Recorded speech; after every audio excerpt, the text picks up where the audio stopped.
கர்த்தருடைய பரிசுத்த நாமத்திற்கு மகிமை உண்டாவதாக. விடியற்காலத்து வெளிச்சம் ஊழியங்கள் வழங்கும் ஜூன் மாதம் வாக்குத்தத்தம்.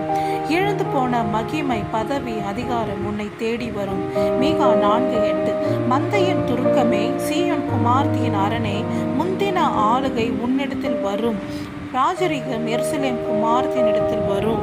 என்னுடைய பிள்ளை, ஒருவேளை ஆரோக்கியத்தை இழந்து போயிருக்கலாம், இல்லை சொத்து சுகத்தை இழந்து போயிருக்கலாம், குடும்ப சமாதானத்தை இழந்து போயிருக்கலாம், இல்லை ஆவிக்குரிய வாழ்க்கையை இழந்து போயிருக்கலாம். எதெல்லாம் இழந்தீங்களோ எல்லாவற்றையும் ஆண்டவர் திரும்ப உங்களுக்கு கொடுக்க போகிறார். அதுவே உங்கள் இடத்தில் தேடி வரப்போகிறது. ஆமேன். அன்புள்ள இயேசப்பா, ஸ்தோத்திரிக்கிற ஆண்டவரே, முந்தின ஆளுகை உங்களிடத்தில் வரும் என்று வாக்கு கொடுத்திருக்கிறீர். ஆண்டவரே, ஒரு காலத்தில் நம்முடைய ஜனங்கள் எப்படி இருந்தார்களோ அதே நிம்மதி, அதே சந்தோஷம், அதே ஆசீர்வாதம், அதே ஆவிக்குரிய மகிழ்ச்சி ஆண்டவரை கொடுத்து நீர் ஆசீர்வதிப்பீராக. இழந்து போன எல்லாவற்றையும் அவர்களுக்கு திரும்ப தருவீராக. இயேசுவின் மூலம் ஜெபிக்கிறேன் பிதாவே. ஆமென்.